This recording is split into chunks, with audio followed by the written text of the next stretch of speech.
So Claire, would you like to start this evening's presentation? Yes, thank you, Harold. So good evening, everyone, and welcome to the Faversham Community Land Trust's meeting. Faversham has hidden homeless.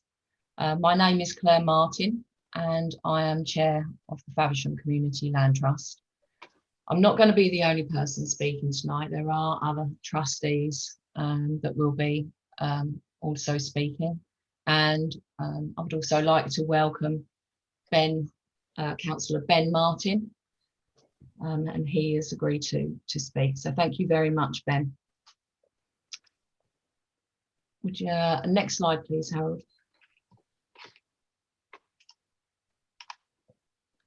So this is what we're going to talk about this evening. And like I say, it's going to be split up. So it's not just my voice you're going to be hearing. And we'll have questions at the end.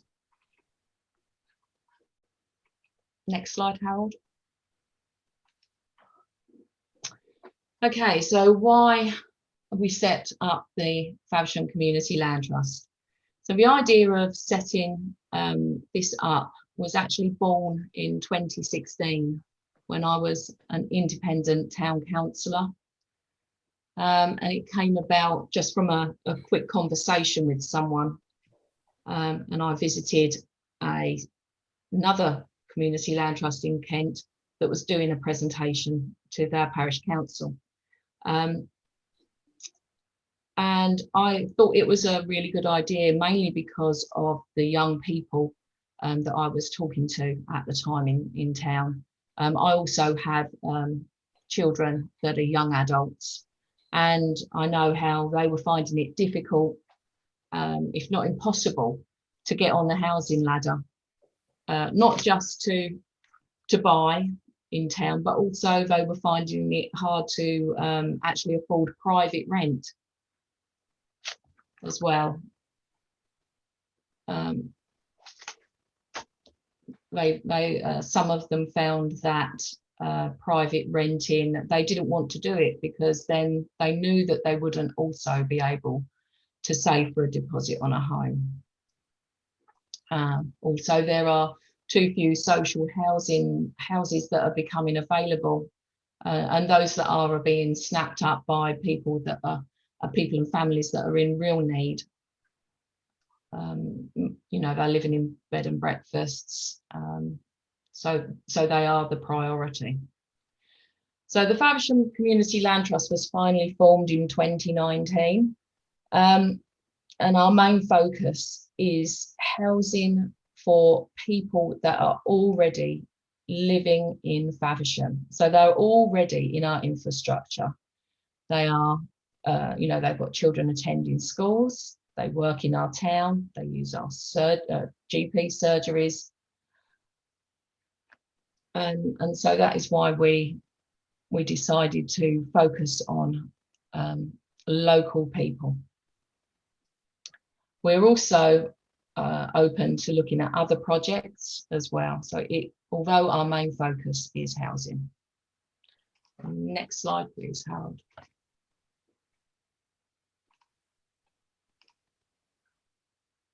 Okay, so we're really lucky that Faversham does have a really good mixed community.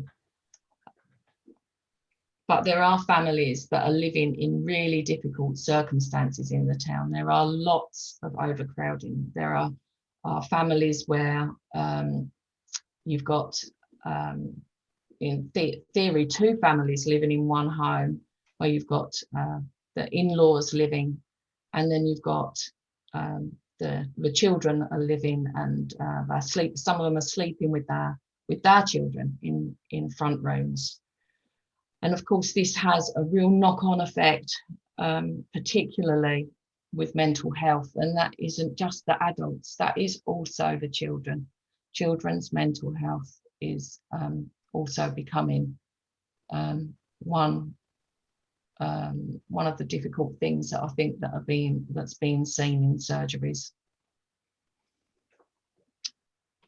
So in 2020, we decided to undertake a housing needs assessment.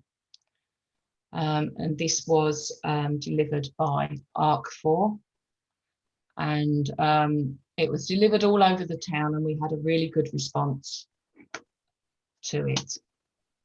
As you can see from the Consumer Data Research Centre, the map of Faversham, and you can see where our main deprivation is, and that is the North Preston estate. And then you can see to the east of that, we've got Whiting Crescent and the road leading to Haysbrook Road. We've got Ospringe with the Lionfield estate and the top end of Lower Road. And then to the west, we've got Millfield and Love Lane that are in the orange colours. And these were once the council estates. These were the first council estates that were built just after the war in the 50s. North Preston was started, and still about 50% of these estates are owned by the social housing provider. Next slide, please, Harold. So this is what we're about. We are registered with the Community Benefits Society. There's our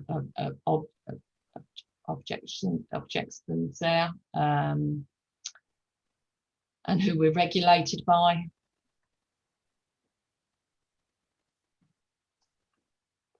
Okay, next slide, Harold. Okay, and those are our important words: Faversham and trust. It's housing for local people that will be held in trust in perpetuity for its future generations. Okay, next speaker will be Laurie, who is a member of our trust and sits on the board. Hi, good evening, everybody. Well, hopefully you've heard enough about the Faversham Community Land Trust and why we set it up and what we're trying to do to persuade you to join us if you haven't already. And you'll see how you can do that at the end of this presentation and also on our website. What we wanted to talk about now is the title of this whole session, which is Faversham's Hidden Homeless. Hidden, I think, because it's really easy to imagine that Faversham doesn't have a homelessness problem.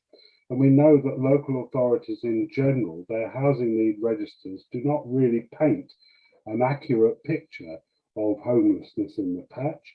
So together with Swale Borough Council, as Claire has already said, we commissioned an organisation called Art4, an independent organisation with the expertise to run a postal survey about housing needs across the town. The two headlines from that really are in this slide. The first is that Faversham needs a significant additional supply of affordable housing to meet the needs of existing households and those that are likely to form over the next 5 years. And perhaps, quite shocking really, is that actually it's residents who perhaps are already in work, who are in our infrastructure, they're registered, as Claire said, at local surgeries, their children go to local schools.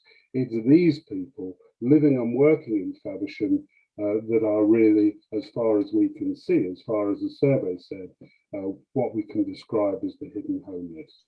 So I'd like to show you in detail a bit of what our survey told us, or rather the people in the town told us.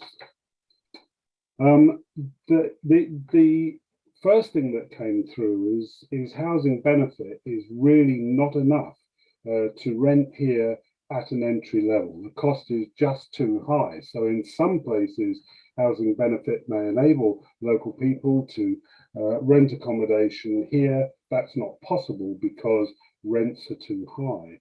And similarly, housing prices are really unaffordable for working people to live here. This is people we need, police officers, nurses, teachers, fire officers, people like that. And it's somewhat shocking to realise that actually you need over £56,000 a year as an income for a household to get onto the housing market at an entry level. So that was really quite shocking for us. We then asked if we can have the next slide, Carol. We then asked, looked at what kind of housing people in Faversham thought we should, at the Land Trust, we should prioritise.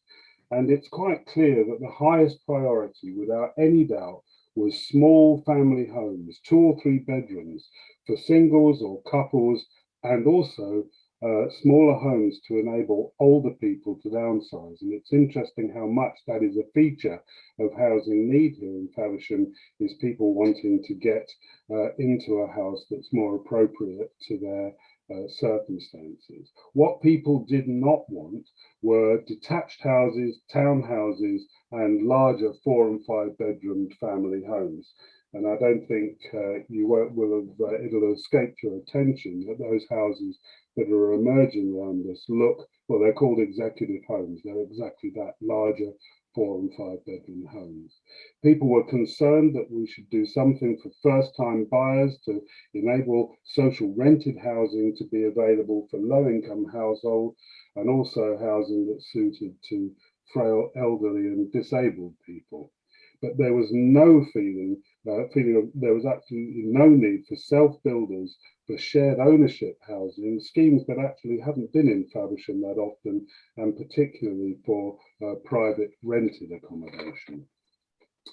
When we asked about reasons people gave for wanting to move, you can see on the right there, if I can have the next slide, that really is what we can get out of this data here.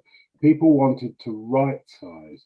They were concerned about right size for health, for age, for disability. They were worried about costs. They were worried about disrepair.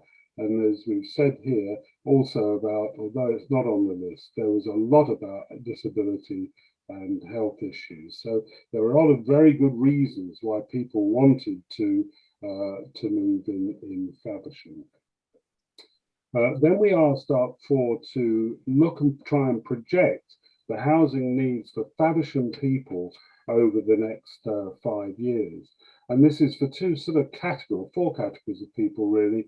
For existing households who needed affordable rented housing. Affordable here is really truly affordable rather than the formal definition, but others can go into that later.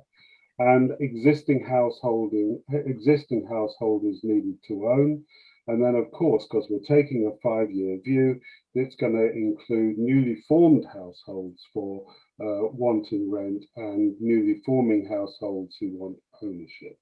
And the number, I think, is quite surprising. What it comes to is a total of nearly 2,000 truly affordable homes required over the next 5 years. And that, if you divide by 5, equals just under 400 homes a year. And that's really, I think, the task that we have, the Faversham Community Land Trust has before it. Okay, I'd like, if I may, so there's just one more slide. I don't want to dwell on this, but the vast majority of people seeking houses and flats are young people and older people who are interested in downsizing. Now, there's a lot more data in the survey. You can check it all on our website. There's lots more information there as well, which you'll find interesting. But I hope that gives you a useful flavour of what our survey contains and the kind of conclusion it comes to about the hidden housing need and the need of Faversham people for houses in the future. Okay, what I'd like to do now, if I may, is hand back to Claire.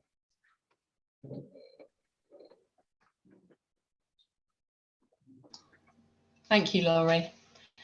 Okay, so well, I think this slide, says it all really. That we all love Faversham. Faversham is a lovely place to live. I mean, I'm Faversham born and bred, and it does have a brilliant sense of community about it. I'm very lucky that because my family has lived in Faversham for generations, I have got extended family across the town. But because of its roads and its brilliant railway, you know, it is a destination place that the developers have, you know, they've eyed up, and they've definitely got Faversham in their sights. But what we need is something that the developers are not building at the moment. We do need houses that are suitable and for Faversham people and what Faversham needs. And instead we are getting big detached places that Faversham people that are on local wages, you know, they're just never going to be able to afford. And you'll find out more about that in our subsequent slides. Next slide, please. So the government's definition is affordable is 80% of market rent or commercial sale price, and even that is out of some local people's wage brackets. They will just struggle to meet this. And this is why the Faversham Community Land Trust wants to provide local affordable housing. And we would, when we say locally affordable, you know, it's as low as what we could possibly get. And the housing would be kept in perpetuity for the people of Faversham and our future generations. A bit like our almshouses. That were built, and once upon a time they were for the poor and impoverished of the town. I know I've seen black and white photos of children, you know, playing out on the front grass of it with mums standing at the doors, and I know that a lot of widows were living there after the First World War, but now, of course, it's where a lot of our elderly live, and they can still live independently, but are surrounded by people that look after them and can keep an eye on them. So what we actually need now is the 21st century community housing. And the next slide. And I believe that Steve is speaking next.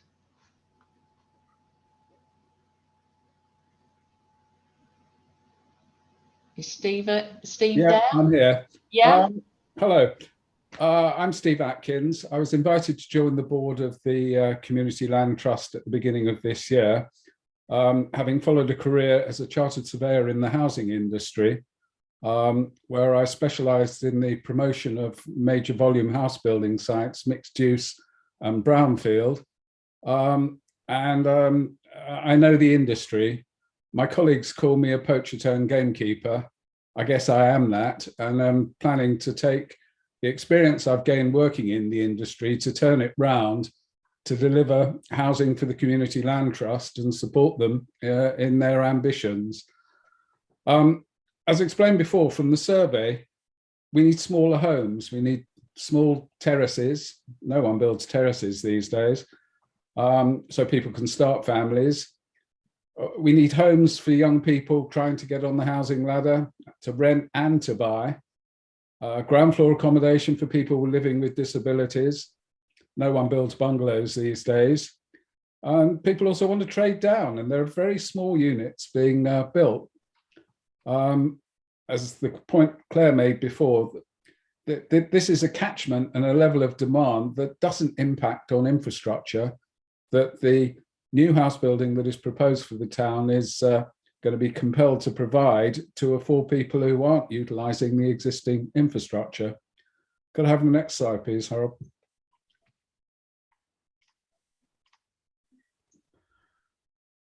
Understandably, there's a lot of grief locally at the moment with the massive allocations of housing that have been imposed on Faversham by the government. And there is a big problem that we've identified and is evident for everyone to see. The house builders are predominantly building 3, 4 and 5 bedroom houses. And the kind of houses being built are those that the developers want to build, not the ones that local people need. Could we have the next slide? Why? This slide tends to demonstrate it, really. Why have they been promoting a disproportionate allocation of 4 beds for their schemes? 4-bed homes generate a bigger profit margin for the developers, and the house builders can sell large numbers quite easily because they can capitalise on the significant level of demand and higher values in London and its suburbs. Faversham prices represent a bargain for these buyers seeking to upsize. Profit optimisation drives the house builders to provide them, and these drivers have presented the problem that we face. Next slide, please. A little bit out of order. This is what the developers are not building. Traditional terraced housing, St Mary's and St John's Road, provide excellent accommodation for people starting their journey into housing and for young families. And Faversham people are even priced out of these. You would think that that stock would sell at a discount, but they don't. They are, it's old stock, but it attracts premium prices. As I said before, no one's building bungalows. These small homes aren't being built. Next house, please. Slide, please. We could do some houses too. What should they be building? This is an exemplar scheme in Norwich that won the most prestigious architectural prize in the country, the Reba Sterling Prize winner last year or the year before. It's terraced housing and it's an attractive place to live. But more than anything else, it's a very efficient form of house building. There is a lot of grief locally over the prime agricultural land being used for, or proposed to be used for house building. It is inefficient to build large 4-bedroom homes on this finite resource. And as we've said before, it doesn't satisfy the needs of the local community. 3 times more 2-bed homes plotted at 35 units to the acre can be built than 4-bed homes on a single acre. That's 3 times more. And that is a far more efficient use of what is a very scarce resource. Next slide, please, Harold. This sort of slide sums up what's happening. One of the slides seems to have rotated, which makes it slightly illegible. But on the left, you get a clear illustration of the attraction from the people coming up from London. This photo was taken standing in the middle of the exit slip road from London on the M2. And you will see that all the volume house building sites signposted left in Faversham itself. The slide on the right, you'll have to rotate your heads to the left to read it, or sorry, to the right to read it, show the major sites that have been approved under the current local plan and that have been on site and building over the last 5 years. You're probably familiar with them all, and we'll come on to them again in a moment. They ring the town, and you can see the scars they have left on the countryside within the bubbles that have been outlined. Aerial photos are a magical tool for surveyors, and Google has been a great invention to support our profession. Next slide, please. What are they building? This is the question. I think everyone is aware by seeing the advertisements in the papers and by driving around the town that they all seem to be large houses. And this interested us, and we thought we'd go into the data on it. So we did a review of all the sites that have been approved, the ones highlighted on the plan previously, and looked at the housing mix that was being delivered under the planning applications. And our suspicions that only larger houses were being built were confirmed, and some of the headlines are outlined on the left there. Looking at the schedule there, we've run a comparison to the Swale Housing Market Assessment, which is a document that supports the local plan preparation process and identifies housing need. And we balanced the mix across all these schemes and measured it against the percentage of mix. And you will see at the bottom, in red, the undersupply of smaller homes offset by a matching oversupply of larger homes. I think what is notable there is that the vast majority of them are 4-bed houses. Affordable housing has a priority for the few small homes that are built. And as a consequence of that, the houses that are available on the open market are in very short supply. The 34 1-bed homes that are being built no one-bed homes have been built for the market sale over the last 5 years. No studio apartments or bungalows have been built over the last 5 years. These are the type of housing that a lot of people would like. What is really shocking is that an average of only 10 two-bed homes per annum have been built for sale in the last 5 years, less than 5% of the total supply of housing being built, and the majority of these are apartments. The house builders have built a policy compliant mix of 3 and 4 bed homes. At least 400 two-bed homes could have been built on the surplus pot, compared with the requirements as identified in the Faversham Housing Market Assessment. The worst culprits amongst this are Barratt at Perry Court. And at Perry Court, there are 5.5 times more larger homes than smaller homes on the site. That's against an average of about 3 times across all schemes. And the second worst candidate is Crest Nicholson. And they've built 4.4 times the amount of small houses compared to larger houses. And we got interested in this when they submitted their phase 2 application at what they call Kingsmead. House builders come up with wonderful names for their sites, many of which get lost as soon as the sites have been sold. But at Kingsmead phase 2, the problem continued. And as a consequence, it gave us an opportunity to do something about it. Could we have the next slide, please?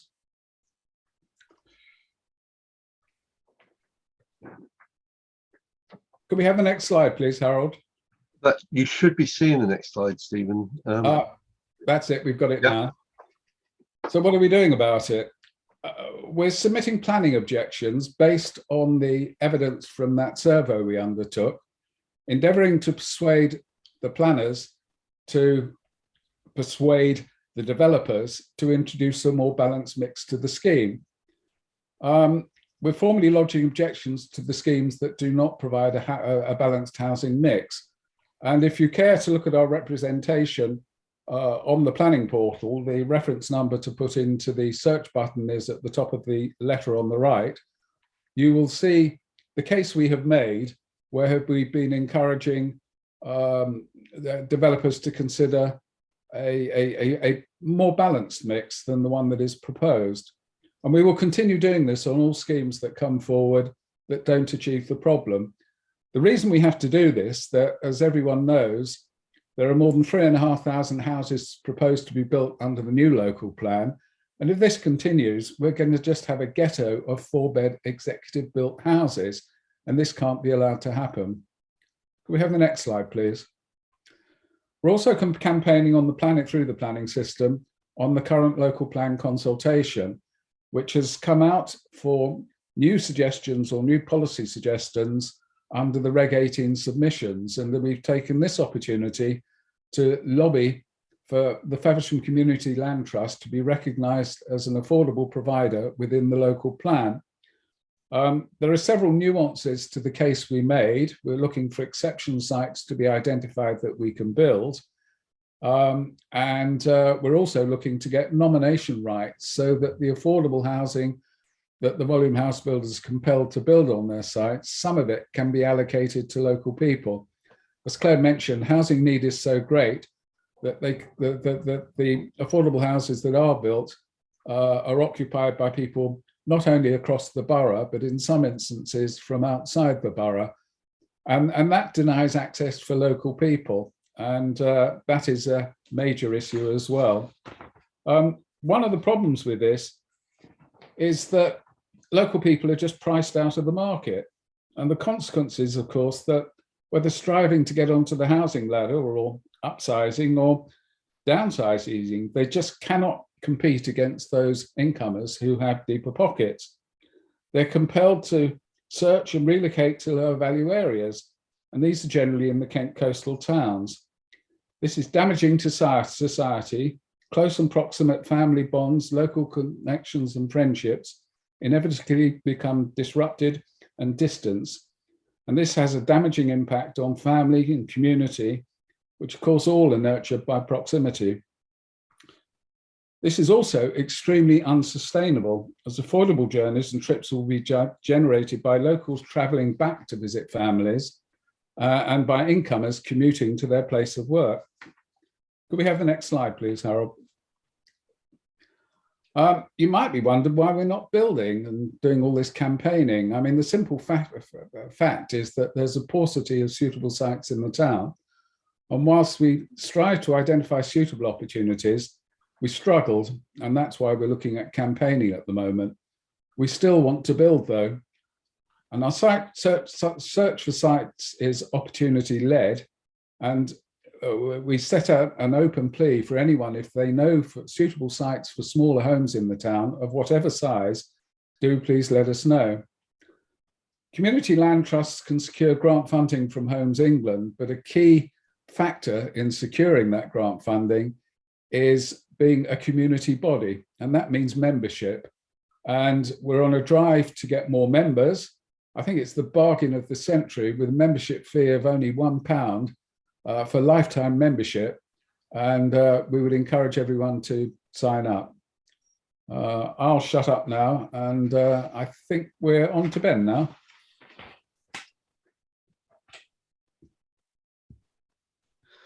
Thank you, Stephen. I'm going to start by making a very quick correction. There are no affordable rent homes or social rent homes allocated within Swale to anybody who is not from Swale. No one from out of the borough is placed into our affordable accommodation. The only exception are those who are placed into women's refuges because they are fleeing domestic violence. And I want to make that very, very clear. I am fed up of continually having to deny this malicious rumour. My apologies, that being said, if we can move to the next slide, please. A little bit of background. House prices in the UK versus incomes. The UK has the worst house price to income ratio in Europe, certainly, and in actual fact, among most Western nations. We have seen significant increases in house prices, including rental prices, whilst wages have generally not risen by the same levels. Next slide, please. Do we build enough homes in the UK? Well, the independent assessments say that we need somewhere around 340,000, 350,000 homes a year. Government targets say we should be building 300,000 homes per year. Not once in the last 20 years have 300,000 homes been built. We've got to about 248,000. In Swale, the standard method calculation says that we need to be building somewhere between 1,066 homes and 1,222 homes per annum. We haven't hit that either. I believe we currently have a 4.6 year housing land supply. In terms of percentage growth of housing stock from the 1980s through to 2004, that's the last set of figures I could get, unfortunately. The UK is significantly below most of our European neighbours. We've been building just under 1% increase in our housing stock. That compares to the likes of Ireland, who increased by 6.5% between 2000 and 2004. Austria, 5.6% between 2000 and 2004. So you can see we're not building the housing to meet the needs that we have.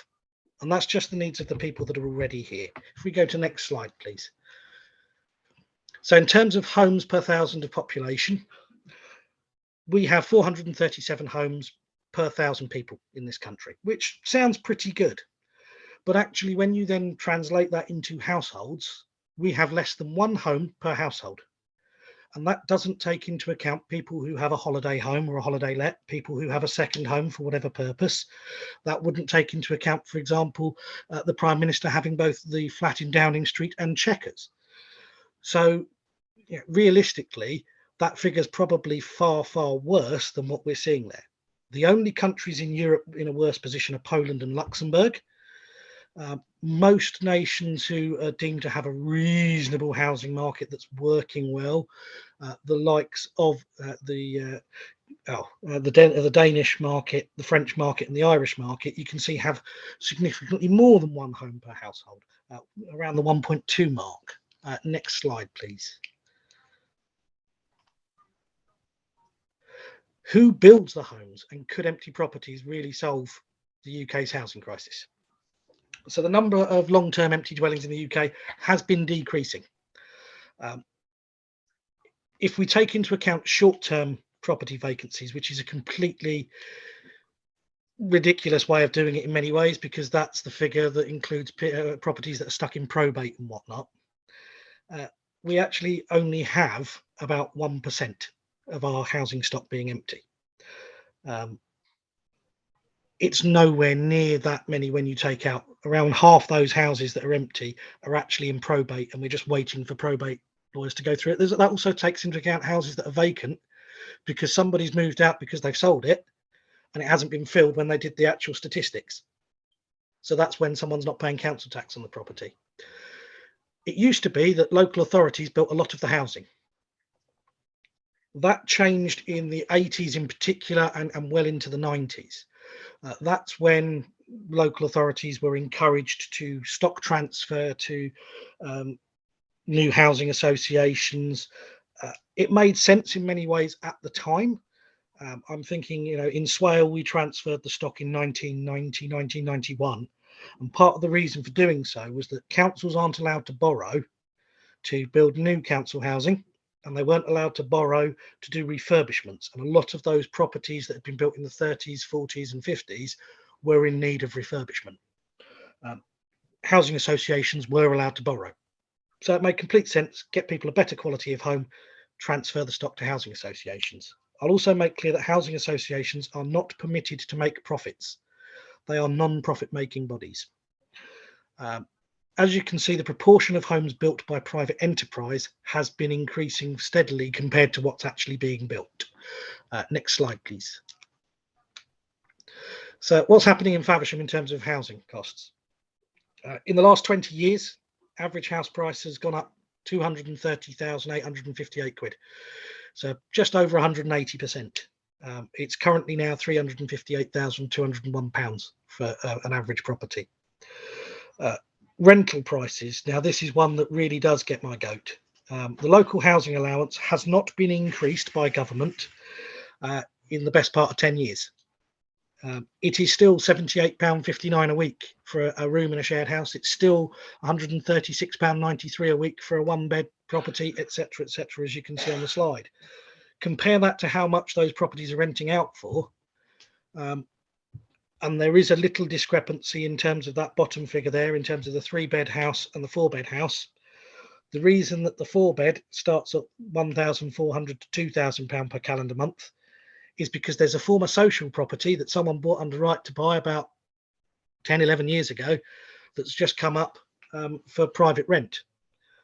The social rent on that property would be about £500 a month. And that's renting out, that's being advertised for £1,400 per calendar month. There is no way anybody on those benefit levels could afford any of these properties. In terms of temporary accommodation, Swale doesn't use a lot of property in Faversham for temporary accommodation. And the reason for that is we cannot afford it.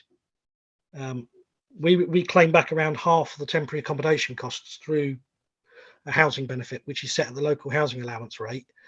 And when you see that the big difference that there is, the disparity between how much we can claim back versus what the prices are, it's impossible. And that's partly down to the lack of private rent facilities within Faversham. Next slide, please. So what's happening to tenure? As I said, local authorities have been encouraged to transfer stock to housing associations. Swale did that in 1991. Swale does own 3 houses in the whole of the borough.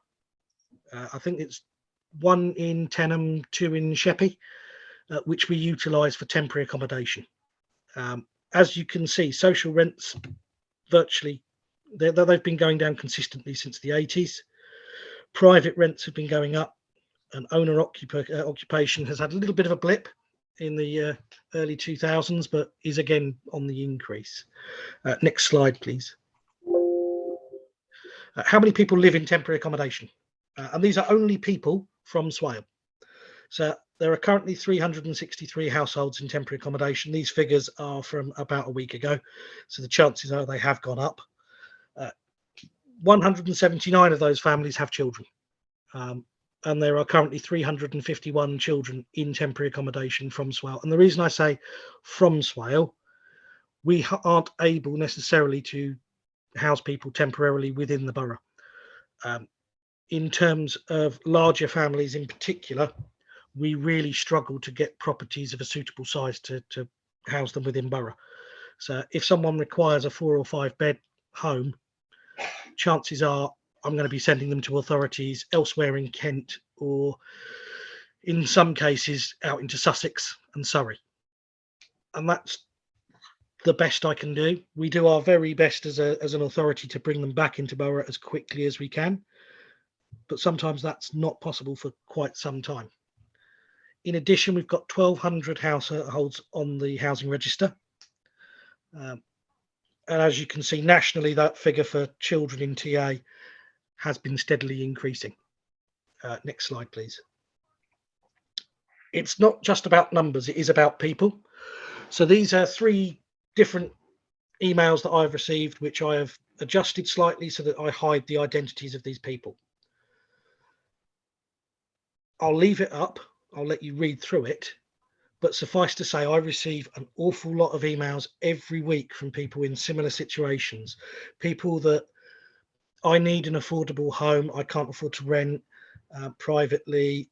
The landlord's increased the rent, or the landlord wants to issue a Section 21 because they're going to sell up, because the new rules around having to do electrical safety certificates are quite a big cost to the landlord. Or they're saying, well, you know, it's time to get out of the game. I'm going to retire and I want the deposit for my kids. And that is occurring more frequently around the area with private rents in particular. In terms of who qualifies for Swale's housing register, and it does give an idea, we introduced in 2020 a new housing allocations policy. And part of that was around what income levels people could be earning and still qualify for the housing register. And we decided to do it on a tiered basis. So if someone needs a 1-bedroom property, they can be earning up to £30,000 a year. If they need a 2-bedroom property, they can be earning up to 40,000, 3-bed 50,000, and if they need 4 or more bedrooms, as assessed, they can be earning up to £60,000 per annum, and that's for the whole household. We also set the asset level at £50,000 because realistically that is a sizable deposit for anybody. This did increase the number of people who could technically qualify for Swale's housing register. So far, it hasn't seen any increase in the number of people applying. In terms of who qualifies, they have to have lived in the borough for 2 years minimum, unless they were in the armed forces, in which case they are covered by the military covenant. Or if they are fleeing domestic abuse, and this is the safest place to put them. And we do have reciprocal arrangements. So someone fleeing from, say, Faversham might be housed in, say, Ashford or Dover or Folkestone, somewhere a bit further away where the individual perpetrator wouldn't necessarily find them, and vice versa. Next slide, please. So what is Swale actually doing? So in terms of affordable housing, more have been delivered since May 2019 than in the previous 4-year period. There's no question on that. There's been 493 new affordable homes, of which 220 have been affordable rent, 88 have been social rent, and 185 are shared ownership. Compare that to the previous 4 years, 412 in total, 205 affordable rent, no social rent, and 207 shared ownership. Towards the bottom of the slide, you'll see what's due, what's in the pipeline. So we know that there's another 27 affordable properties due on land at Lady Dane Farm, referred to as Kingsmead. We know there's another 20 due at Perry Court. We know there's 16 in Crown Key Lane in Sittingbourne, another 42 in Tenham, 119 in Milton Pipes development, etc., etc. And it's not just Optivo that are working with us.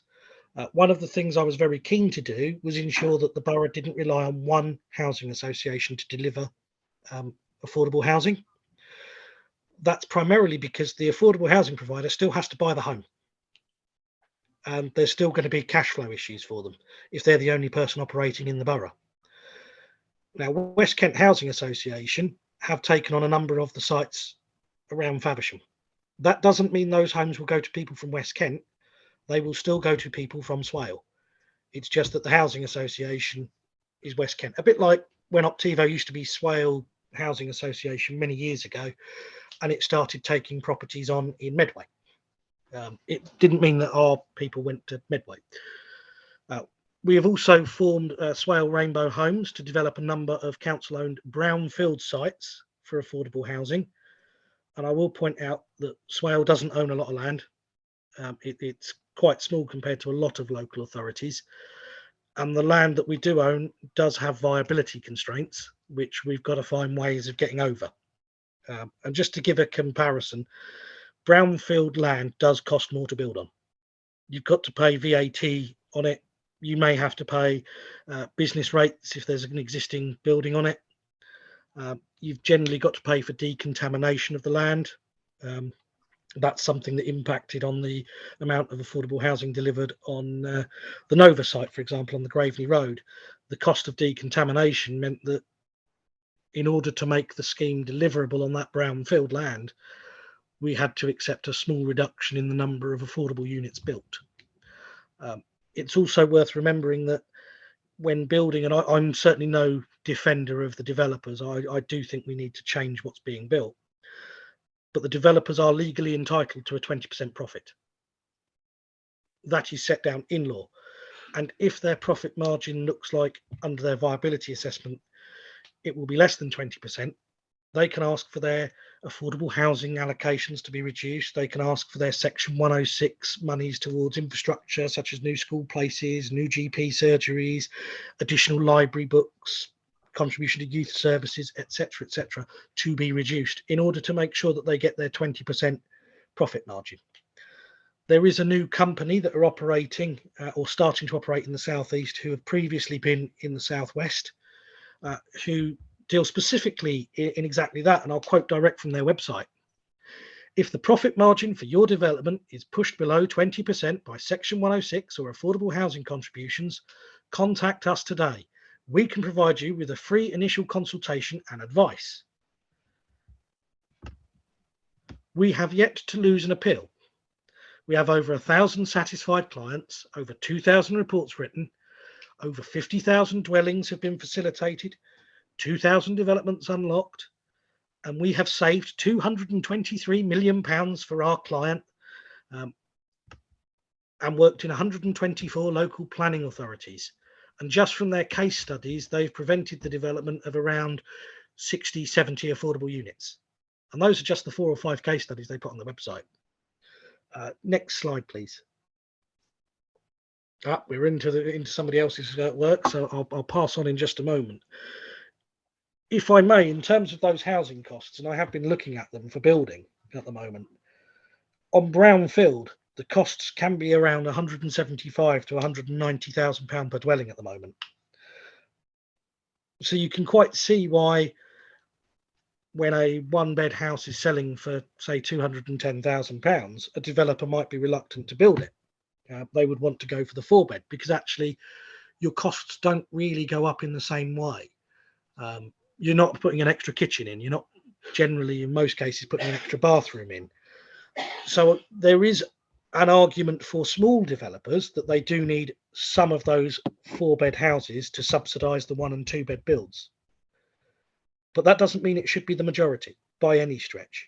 And certainly not when it's the major house builders who are making far larger profit margins because they do have those other cost savings that they can make. They generally have their own building standards firm that they will employ to do their inspections. They will generally have their own cleanup crews. They tend not to use so many local firms to do things. So those are the guys that could well do it. Incidentally, those costs do not include the cost of land, which is another driving factor in this area. We do need more affordable. We do need more 1- and 2-bed homes. but let's not throw the baby out with the bathwater when it comes to what we do get, because actually we may well find that we don't get the housing that we really do need. And just as by way of a little calculation on the back of a notepad, to reach those the housing numbers that were discussed in terms of need for affordable dwellings from the Land Trust survey, if it was just on policy compliant, so 30% affordable housing on developments, that would require 1,300 homes to be built in Faversham to meet that need, or 6,500 over the 5-year period. So I'll pass over. I believe it's Claire after me. No, it's me, Ben. It's yourself, Harry. Thank you very much. And the point that obviously follows from what you just said, Ben, is that you've very accurately described the situation under current national planning policy framework rules. If those rules were changed, we could indeed build more social housing. But what I was asked to talk about was really our interest in developing community facilities. We are concerned that creekside boxing down on the creek by the bottom of Key Lane is inadequately housed, and whilst it's not in need of rehousing for somebody's home, it is in need of rehousing in order that it can continue to provide the facilities it does and to grow those facilities. Although the building looks significant from outside, it is in fact too small to contain a full-size boxing ring, which means anybody who's been trained there, certainly in their first few fights in a proper size ring, is seriously disadvantaged. It's also true that creekside boxing want to increase the number of young women who are able to train there. And at the moment, the shower and changing room toilet facilities are not suitable for that.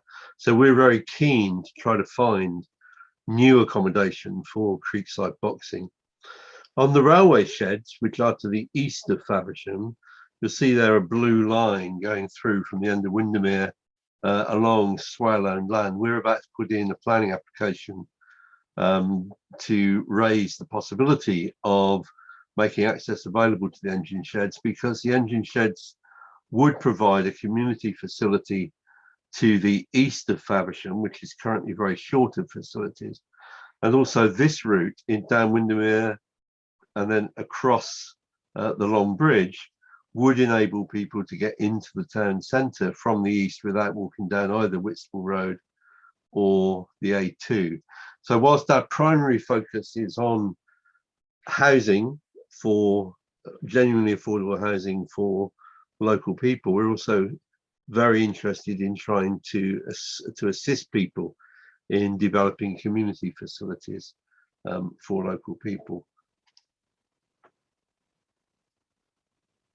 Claire, I'm not sure if you were picking this up or whether you wanted me to do it. If you carry on, Harold, that would be fine.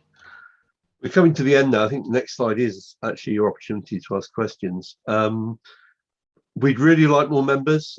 As several people have said, we need more members in order to make the case that we have community support. The more members we have, the more influence we have. I think currently our number is 257, Claire? It's sorry, 157. 157. Yeah, I was being hopeful about the 257. Really keen. You can join and sign up on the website. It's a very simple process. We're also looking though for practical help. We have an elected board of directors and we have an advisory board.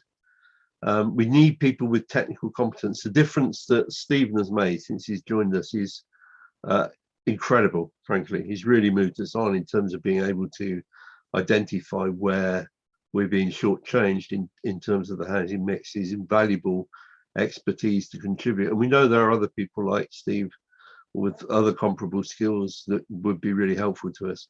So we need people with a range of professional experience and expertise. And we need campaigners who will join our small team. We were out recently leafleting in the marketplace, and 3 of us over a 2-hour period probably spoke to 200 people. Only one person didn't accept the argument that we needed more locally affordable housing for local people. There is public support in the town for it in a way that there isn't for the large-scale building on greenfield land. These are our details. You can find them very easily. So please think about joining us. And now it's over to you for your questions. I think ideally, if you could put your questions in the chat, or if you want to ask them, then I'm going to stop screen sharing. We are still recording this, so please bear that in mind. But we're very keen, really, to take your questions either through the chat, where there's a question for you, Ben. If we start with that one. The first one is asking, this is from Ian Newman, what is the law which dictates the 20% profit margin for developers? I can understand Ian's puzzlement about this. I remember searching high and low for it and having great difficulty. I did eventually find it, but it wasn't easy. Ben, can you point me in the right direction for that? It is in the NPPF, and it's also in the government's guidance on viability for developers and local authorities. The exact wording is that for the purposes of plan making, an assumption of 15 to 20% of gross development value may be considered a suitable return to developers in order to establish the viability of plan policies. However, as with anything, whenever you do any sort of 15 to 20%, you know outright that a half decent lawyer and a half decent consultant will always argue that the greater is the correct reward for taking that risk of development. Ian, And I generally want that as well, that appeal. Ben, Ian has asked a supplementary. Perhaps, Ian, if I just ask that straight away. He's asking whether you're suggesting the developers cannot reclaim the input VAT on brownfield sites. He says, surely they're VAT registered. I happen to know that Ian is a very highly skilled accountant, so Ian might want to comment on this. It will vary. A lot of the builders that will take on brownfield, particularly small scale brownfield, tend to be small, medium enterprises who don't necessarily employ a tax team. They don't necessarily employ a gaggle of accountants. Those are the chaps that did come to Swale Borough Council and nearly a year ago, saying we can't afford to put in the money up front for things like putting sites forward for the local plan call for sites. They're the ones that were asking, can we have some windfall allocation? Because the big boys will come along and they'll nick anything that's over 20 dwellings. I want to build 3 houses or 5 houses at a time because I've got a very small team. And those are the guys that tend to take on the brownfield sites. Now, with good tax advice, no doubt they can claim back some of that VAT, but there are, as I say, other cost factors around brownfield development that can significantly increase the costs. Business rates being paid on on items, and I'm trying to do this without breaching commercially sensitive stuff that I'm dealing with a different hat on. You could have things like decontamination of the land. You tend to find on brownfield sites, you've got to be more careful when you're digging for utilities and where you can put them in. You tend to have to do things like closing roads more regularly to put those utilities in, which has a higher cost as well. So actually, there's quite a number of additional costs that come in, and that's without having to pay for, say, any demolition work that might be required. On the flip side, you'll generally find that you're not paying out quite so much on the landscaping front in order to meet the net biodiversity gain figures, given that you tend to find with a lot of brownfield sites, there's fairly limited net biodiversity currently. However, as we've seen with some sites, take Conya Brickworks, for example, that is technically a brownfield site, which is absolutely abundant with biodiversity because it's been left for so long. That one, one of the perks of building on brownfield would be completely ruled out and counterweighted. So there are, as I say, a number of additional costs that do come into those calculations. And as I say, I won't go any further, otherwise I'll breach some commercially sensitive information that I shouldn't. Ian, if I may, I would add that this same group of builders, I forgot what they're called, but it's a network group of very small scale builders in Kent, also came to talk to the Community Land Trust, and we were very excited to work with them.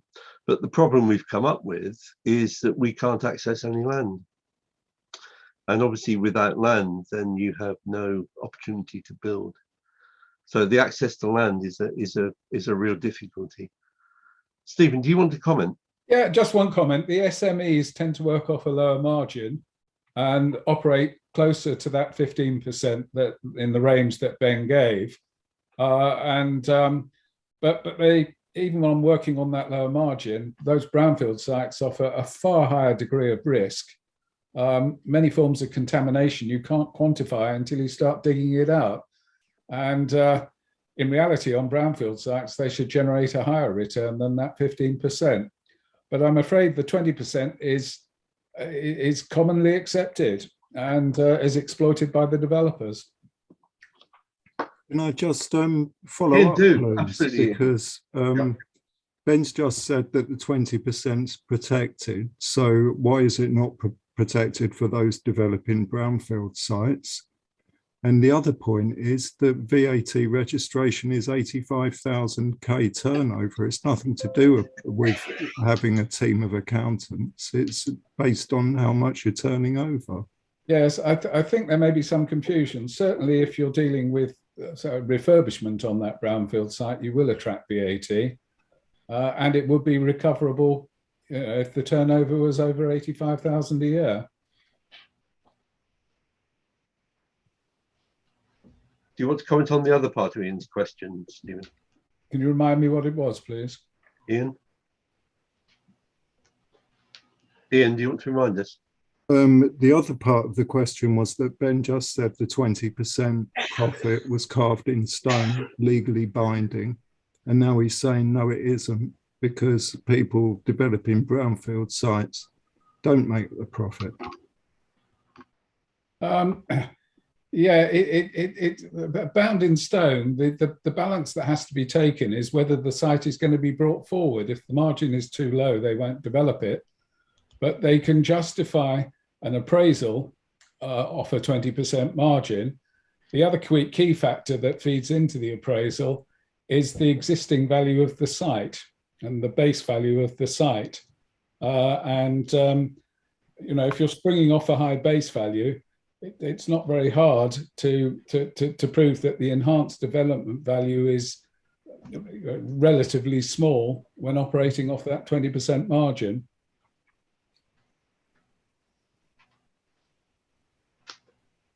Do you want to come back on that, Ian? Not really, because I think other people have probably got things to say. Well, I'm not seeing any hands up, but I mean, please, who's got the next question?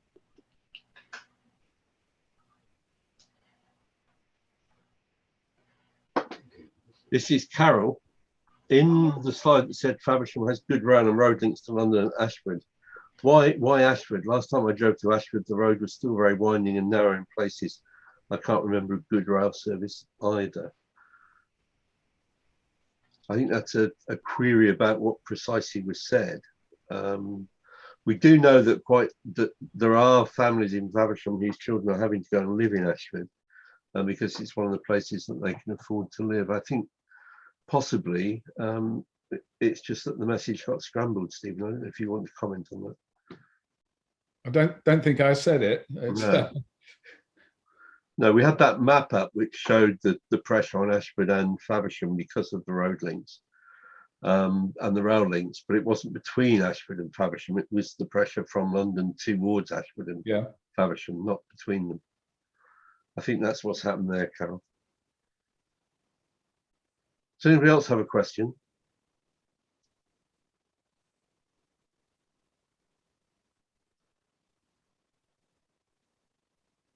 Well, perhaps I could add maybe one thing. The important thing which I hadn't understood about planning, there's still a lot I don't understand. We need to remember that to some extent, Swale is in the position of having to encourage developers to build the number of housing units that Swale needs.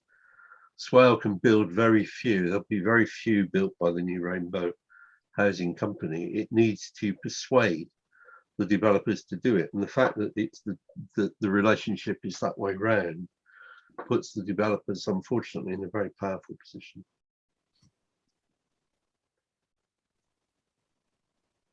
Carol, your hand has gone up. Hello. Hi. So I just want to know, because I have mentioned this before in other meetings, what is happening with Kiln Court and Osborne Court? Because to me, they are brownfield sites that are not being used at the moment. And I cannot understand why a community land trust or another outfit wouldn't think that they were ideal for either housing, or you said something about the boxing club. Ben, could you take this one? I think you're probably the best place to answer that question, because I'd like to know the answer to that as well. Right, so letters have gone from myself as the cabinet member at Swale, myself, councillors Irwin, Thomas, Hook and Kavanagh as local councillors for the area, to KCC, who owns the site, asking that they put additional weight in when considering bids for its sale to those bidders who are asking for affordable housing, who are saying that they'll build more affordable on the site rather than the executive homes that we'll have seen being built elsewhere. Now, I don't know how many bids KCC had received. I know that the cabinet member at KCC was due to make a decision a few months ago. In actual fact, I think they were due to make that decision in September. That decision has yet to be made. And I think part of it is that the letters that have gone from Swale, from the local ward councillors, from the county councillor, from Benstead Charities, who used to own the site before KCC took over the trusteeships and sold it to themselves at a vast discount, have had an impact in making the cabinet member at county rethink what they're going to do.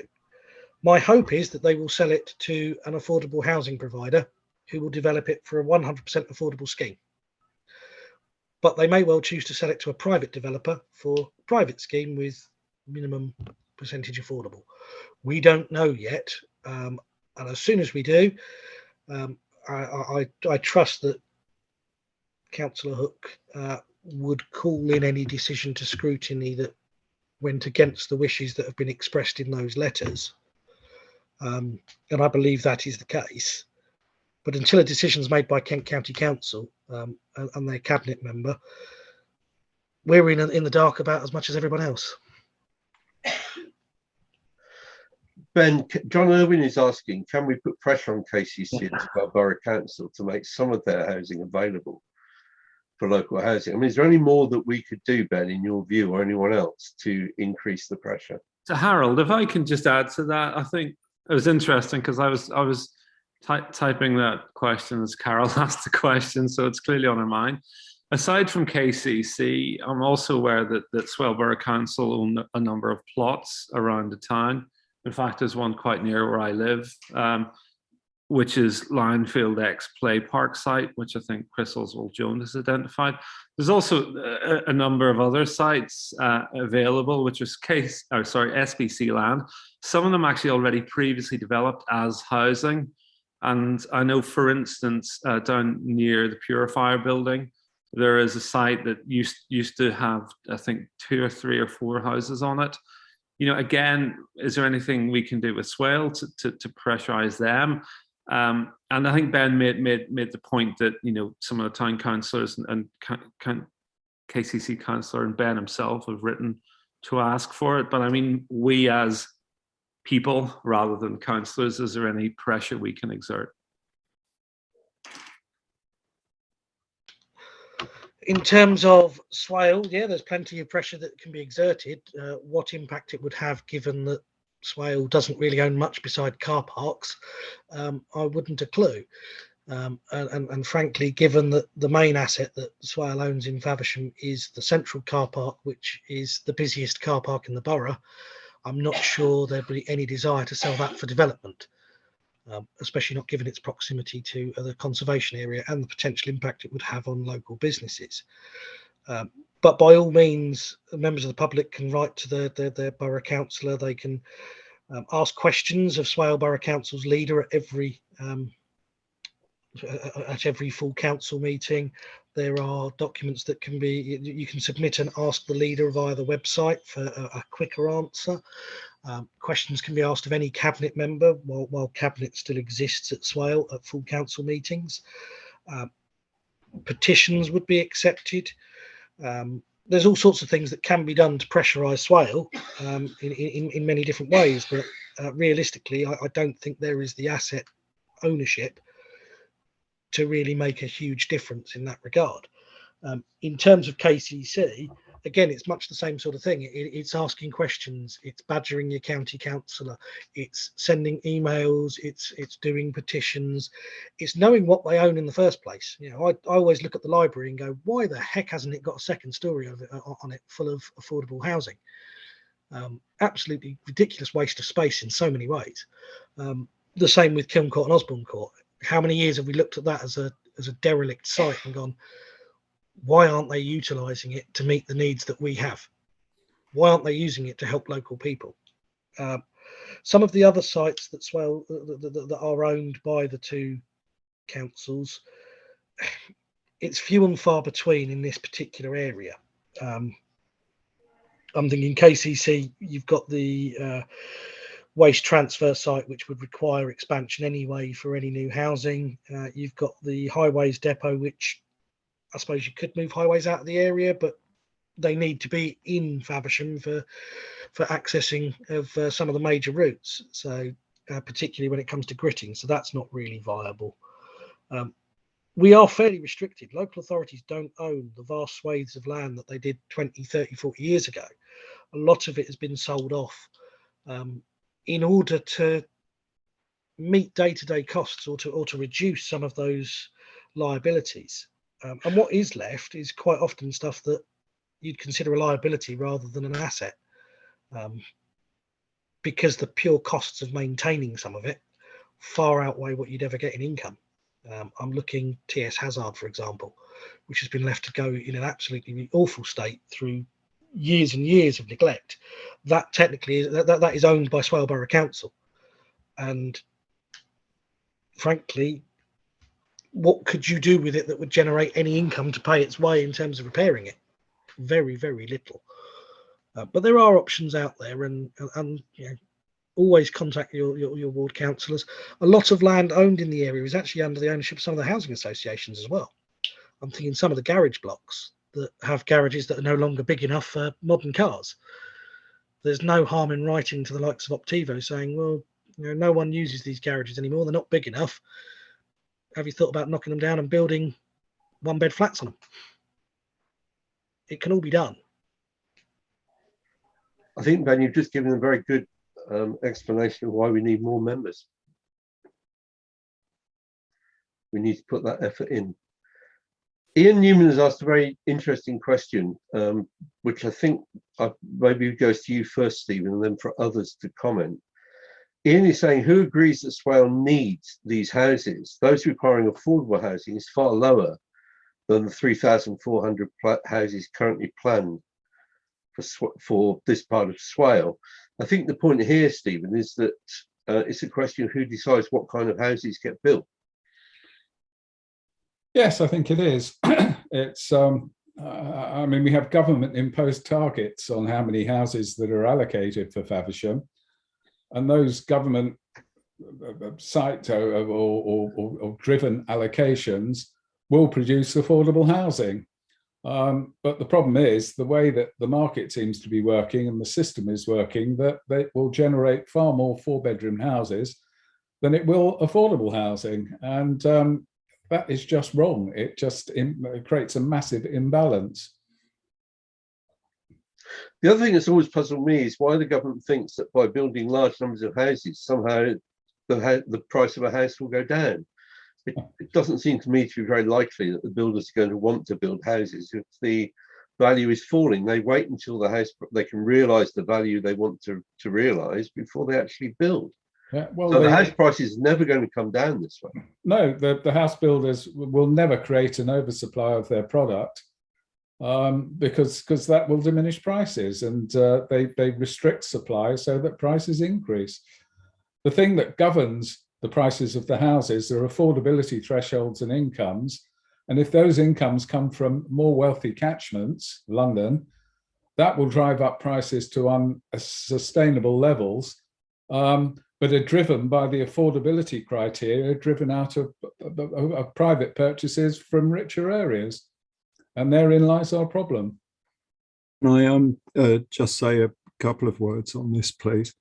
I mean, it seems to me that the standard method is based on what's happened in the past. What's happened in the past is that loads of Londoners have built houses, have bought houses in this area. Because that's happened in the past, it's ordained that it's going to happen in the future, and it's wrong. And there should be pushback. There should be pushback from the town council, from the borough council, and from the county council, because there are other parts of the country where there is space, there are sites, and it should not be concreted over. Ian, I doubt if there's anybody on this call who disagrees with you, but I think Ben might want to say something. What I would say on that, yeah, we don't like the standard method. The danger is, however, if you don't produce a local plan that meets the housing need or the housing target as set by central government based on the standard method, it's free for all for developers. If we do not have an active existing local plan that is up to date, basically the decisions come out of local people's hands. It won't be about where do you want housing anymore. It won't be which one's the least worst option. It'll be down to some bureaucrat in Bristol in the planning inspectorate who will decide, yeah, they're not meeting their 5-year land supply. They haven't got an active local plan. Of course you can build that there, Mr. whoever you are, Mr. Barrett, Mr. Wilson, Mr. Crest Nicholson. You can build whatever you want. And no, don't worry, they haven't got any policies on affordable housing, so you can have 10%. And they haven't got any policies on biodiversity, so 10% increase is fine. And actually, they haven't got any policies on walking and cycling and reducing carbon emissions. So again, you can do what you want. No need. Oh, you can't put a gas boiler in after 2025, but you'll be fine, won't you? And that's essentially how the system works. Yeah, the Gove's office says that you can go back saying that it's inappropriate in this area. You can go back and say it's inappropriate in the area, but I am yet to see a single council win when they have gone to government and the planning inspector and said, we can't deliver our standard method calculated housing need. So because no one's ever won, we just give up and walk away then? It's not That a case sounds that pretty we give up, it's a feeble to case that me. we have to have a plan B. Perfectly go to the inspector and say, we ain't going to build these houses. Ben, we've lost your sound. We can't. I think it is important to remember, Ian, that we have been here before with Perry Court, and it will happen again if we don't have a viable plan. I mean, as I say, there's no harm in having a plan B. Plan A should be, yes, we don't want all these houses. But if the inspector comes back and says, no, you can definitely deliver these, I would far rather that we were in a position where we can say, well, if we have to have them, they'll be there, and we'll have these policies, than have no plan B and be forced into doing what the previous administration did of just adding on 4 or 5 sites that just won on appeal anyway, and ending up just getting what the developer wanted. So you seem to be saying there should be a plan A of pushing back. So you agree with me? There should be a plan A which says that if the evidence that is collected via the local plan process says that we can't deliver the housing, which I suspect it may well do based on highways evidence, we should go to the government and say, we don't think we can deliver 10,000 homes. And we should do that via working with other local authorities through the duty to cooperate. You know, if we can find a local authority that wants to build above their target and they want to take 1,000 dwellings off of us, happy days. My cautious element will say that that does mean that we would not build enough affordable dwellings to meet the needs in the borough. Because for every 1,000 dwellings you take off the target, that's going to be 300 homes affordable rent or shared ownership homes that we will lose. And But even they're at the ones that should be built. It shouldn't be that that the affordable houses are built with 90% executive homes. It should be the affordable houses are Yeah, built. but that's a matter for your MP. You need to lobby your MP and get I've her to spoken change to her my mind. MP, quite and it's frankly, as she's not much going use as to. talking to a chocolate teapot. I think you'd Exactly. know that. Until people change the government, and I'm afraid that needs to happen across the nation, we're stuck. So we have to make the best of what we damn well can. It's painful, I know. But realistically, it's not my party in government. I'm not the one taking money from developers to fund my campaigns. And that's where we're at the moment. And until there's some changes nationally, local councils have got to do their best, yes, to get numbers reduced where they can, if they can. But we've also got to make sure that we build the homes we need and enough homes to support those households. As I showed earlier on the slide, we don't have one house per household. We're supposed to be one of the developed countries in the world. For Yet the we can't house avoidance our own of people. doubt, I want to say that she's not from my party either. So. Ian, I just want to let Laurie in because he got his hand up. Laurie? It's not an answer to the question, Ben, but before I got involved in the Community Land Trust, I didn't realise how little volition, how little influence my local authority, the Town Council and also Swale had over this.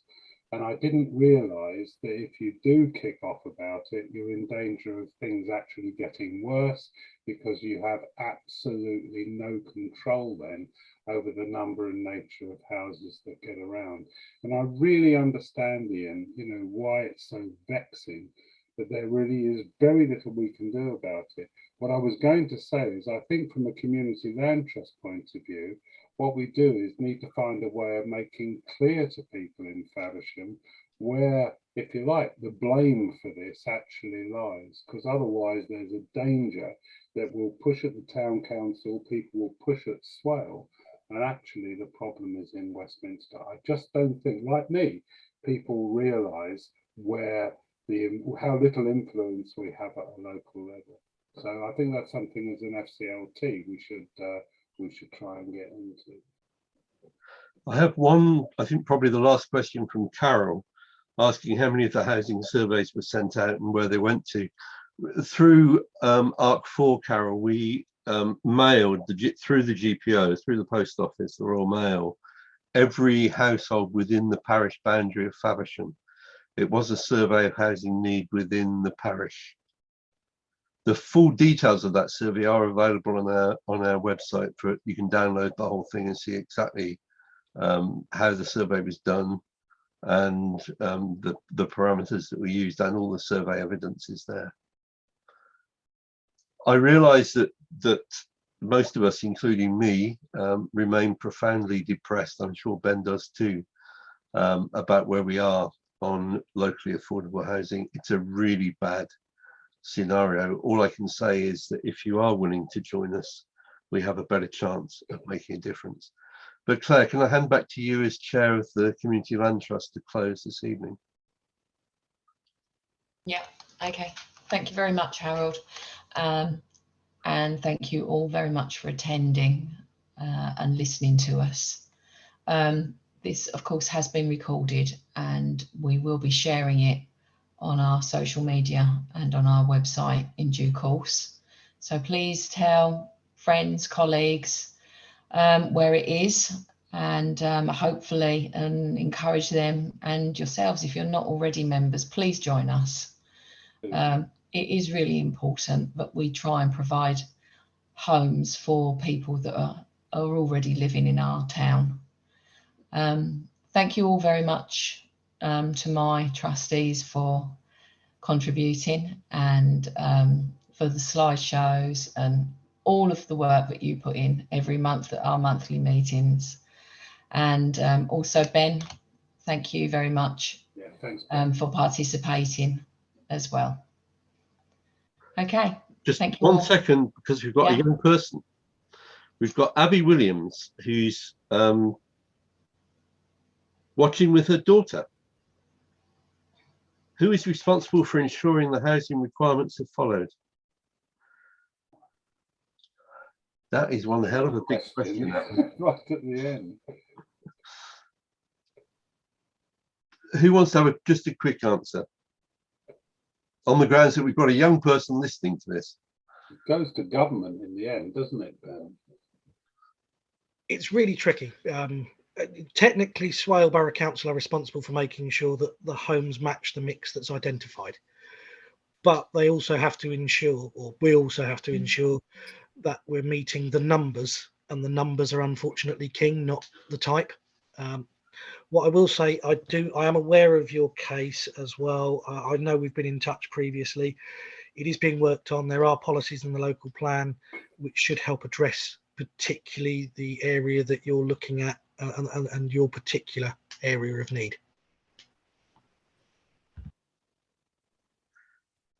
It's also perhaps worth saying, Abby, that there is one developer with a planning application in, although it's not yet determined, on the railway sidings to the east of Faversham Station, which has a very much more, from our point of view, worthwhile mix. And we're certainly working to support that developer through the Community Land Trust. I think that's fair to say, Stephen, isn't it? That's definitely so, yes. It's not only is it 1 and 2 bedroom apartments, they also have ground floor units that could be very suitable for all sorts of needs. And it's the kind of mix that should be encouraged in the borough in the right place, because it's in a very sustainable location. Very central for the town. Yeah. Look, I'm going to call it to a close now. I hope you, Abby, we're very pleased that your mum got her question in. I hope that she's happy with the answers. I'm sure any of us would be happy to speak to you at any time. I wish we had better answers. Yeah, we'll do our best. Thanks very much, everybody. I think it's been really useful tonight. We will put this up so that other people can view it at their leisure. We had about 30 people say they were going to join us. Not that many have, but hopefully they'll look at the video. Thanks very much. Thank you. Thank you, Thanks Claire. all.